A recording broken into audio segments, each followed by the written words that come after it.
Olá, uma boa noite. Hoje eu trouxe aqui uma questão que é da FUVEST, que fala sobre um gás monatômico sofrendo um processo termodinâmico. Dê pause no vídeo, leia o enunciado e daqui a alguns segundos eu vou voltar para acompanhar com vocês. Certo? Então vamos aqui. O enunciado nos diz que um mol de gás monatômico é resfriado adiabaticamente de uma temperatura inicial T1 até uma temperatura final que é 1/3 da temperatura inicial. E com base nessas informações, responda: o gás sofreu expansão ou compressão ao final do processo? Justifique sua resposta. Vamos aqui. Vamos lá. O que é que a gente tem? Uma questão de termodinâmica da prova da FUVEST de 2000, prova realizada no ano de 2019 para entrada na universidade no ano de 2020.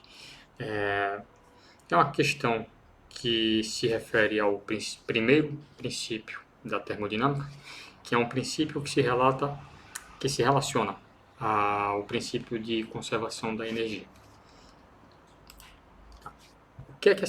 Como é que a gente faz esse item A? No item A ele pergunta se o gás sofreu uma expansão ou compressão. No próprio enunciado ele já dá uma dica para você. O que é que ele diz? Que em um processo adiabático não há troca de calor com o ambiente, ou seja, a troca de calor é igual a zero. Então, para fazer essa questão, o que é que você precisa além de interpretar? Toda vez que eu faço uma questão que é de termodinâmica e dentro disso eu identifico que ela cobra para mim o primeiro princípio da termodinâmica, eu lembro da equação. Essa equação vai mudar conforme o material que você usar como referência. Eu gosto de ver dessa forma que diz que a variação da energia interna, ΔU, é igual ao calor trocado mais o trabalho. Alguns materiais, no lugar do sinal de positivo, colocam um sinal de negativo, mas isso é uma questão de referencial. Eu vou explicar aqui a maneira como eu vejo e a maneira como eu interpreto para você entender do porquê que eu gosto de usar a fórmula que diz que ΔU é igual a calor mais o trabalho. Vamos aqui. Dentro da termodinâmica, sempre existe um objeto de estudo, que nesse caso é o nosso sistema. Quem é que é o nosso sistema na nossa questão aqui? É um sistema gasoso, de um gás monatômico. Então, esse nosso sistema é esse nosso gás, e a equação nos disse que esse gás sofreu um processo, um resfriamento, por uma transformação adiabática. Então, dentro de um processo adiabático, a gente joga isso na equação do primeiro princípio da termodinâmica, que diz que a variação da energia interna é igual ao calor mais o trabalho. O que é a energia interna nisso tudo? A variação da energia, quer dizer, a energia interna em si é a soma de todas as energias que existem dentro do movimento cinético desse gás. E até a própria questão já diz para a gente que para um gás monatômico, essa energia interna é dada por 3 meios de RT. Mas não é essa a questão, a pergunta do item A. No item A, você aplica o primeiro princípio da termodinâmica. E como é que você faz? Olha aqui, você tem o sistema, que nesse nosso caso é a massa de gás monatômico, e você tem que, toda vez que entra energia no sistema, você diz que esse calor, que essa energia é positiva. Toda vez que sai energia do sistema, você diz que essa energia é negativa. E essa energia pode ser trocada na forma de calor ou na forma de trabalho. Então, o que é que ele diz para a gente? Que o gás esfriou. Se o gás esfriou, a temperatura não é a medida do grau de agitação das partículas. Então, se a temperatura diminuiu, você tem que a energia interna vai diminuir também. É só você ver aqui, ó. A energia interna depende da temperatura. Quanto maior a temperatura, maior a energia interna. Então, se o gás resfriou-se, é porque essa variação de energia interna foi negativa. E como o processo no qual ocorreu essa diminuição da energia interna foi um processo adiabático, a gente já pode dizer que a troca de calor aqui é igual a zero, pois, por definição, uma transformação adiabática ocorre na ausência de troca de calor. Então, o que é que você pode garantir? Você pode garantir que se essa energia interna diminuiu, é porque o trabalho realizado pelo seu sistema ele vai ter um sinal negativo. E se o trabalho é negativo, você tem que a variação do volume vai ser positiva, ou seja, o volume do seu sistema aumenta. Como o volume do seu sistema aumenta sem que ocorre troca de calor, é sinal que a energia interna do teu gás diminuiu, porque parte dessa energia interna foi utilizada para fazer o gás se expandir. Então, tanto é que você tem aqui que quando a variação da energia é menor do que zero, isso pode ser feito por calor ou por trabalho. E para o trabalho ser negativo, é porque a variação do volume foi positiva. Outra maneira de você interpretar. Você tem um sistema que é o gás monatômico que está sendo analisado, e ao lado do sistema você tem a vizinhança. Interprete da seguinte maneira: você tem uma massa de gás que ela se expande. Se ela se expande, ela está empurrando essa vizinhança. Então, para ela empurrar essa vizinhança, esse gás vai ter que gastar energia.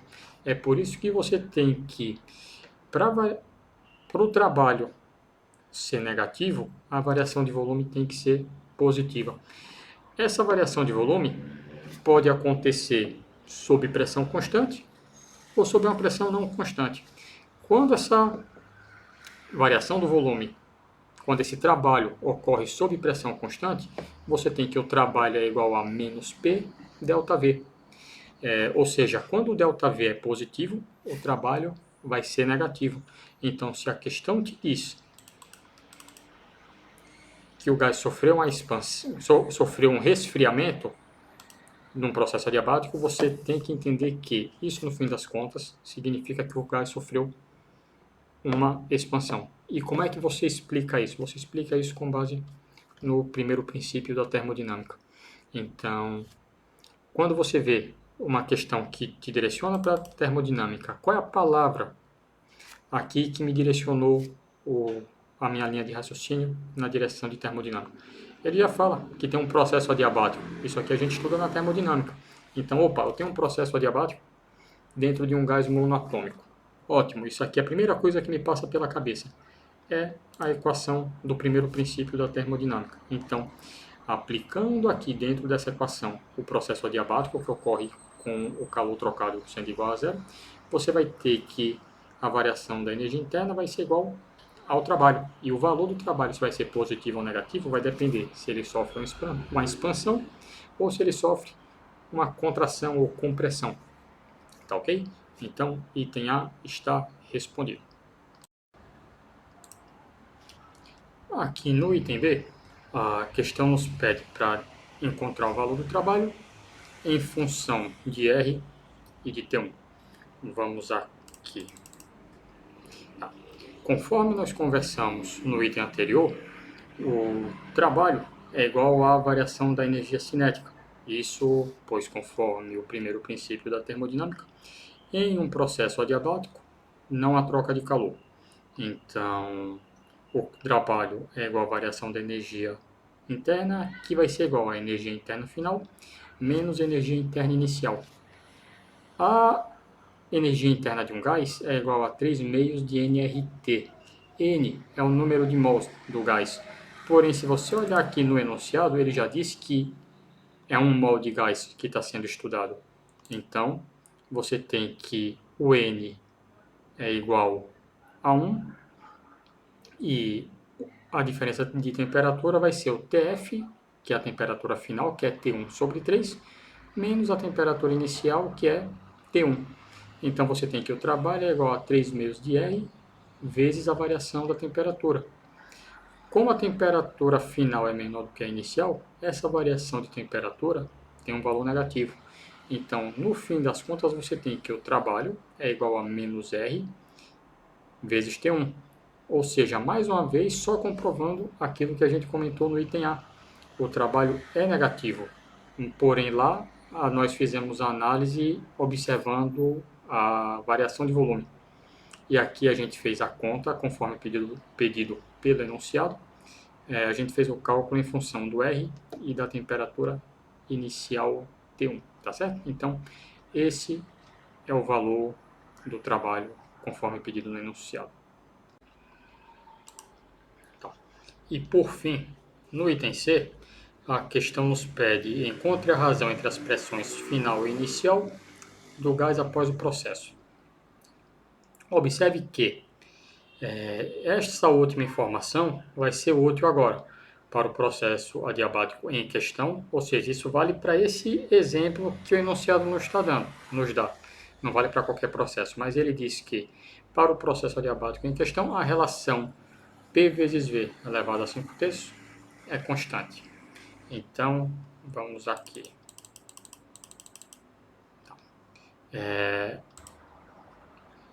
Como a relação P vezes V elevado a 5/3 é constante, então você tem que a pressão inicial vezes o volume inicial elevado a 5/3 é igual à pressão final vezes o volume final elevado a 5/3. E nisso aqui a gente começa a montar um sistema de equações.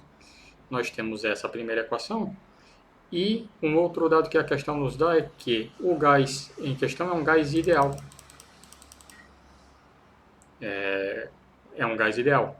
Então, se a gente está trabalhando com um gás que é ideal, a gente vai ter que esse gás obedece à relação PV sobre NT é igual à constante dos gases. Então, você tem, isolando o volume, você vai ter que o volume é igual a nRT sobre P. E a gente chama isso de equação 2. E substituindo o resultado da equação 2 dentro da equação, a gente vai ter que a pressão inicial é igual a nRT inicial sobre P inicial elevado a 5/3. E isso aqui vai ser igual a pressão final vezes nRT final sobre P final elevado a 5/3.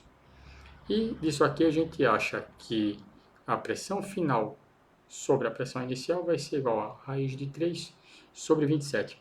No fim das contas, esse item aqui é uma questão de matemática. Você vai ter que resolver um sistema de equações e vai ter que montar esse sistema de equações a partir dos dados que a questão te deu. Então, resposta final, pressão final sobre pressão inicial, dá igual a raiz de 3 sobre 27. Questão respondida da prova da FUVEST, que foi realizada no ano de 2019 para entrada na universidade no ano de 2020. Tá bom? Até a próxima questão e bons estudos para vocês. Se por acaso tiver ficado alguma dúvida, fique à vontade para perguntar aí no espaço dos comentários e eu vou tentar continuar respondendo essas provas da FUVEST para tentar enriquecer um pouco o conteúdo do canal e fazer o que eu gosto de fazer, que é explicar com base na questão. Então, devem aparecer novas questões aqui no futuro e vocês fiquem à vontade para comentar, tá bom? Bons estudos, até a próxima.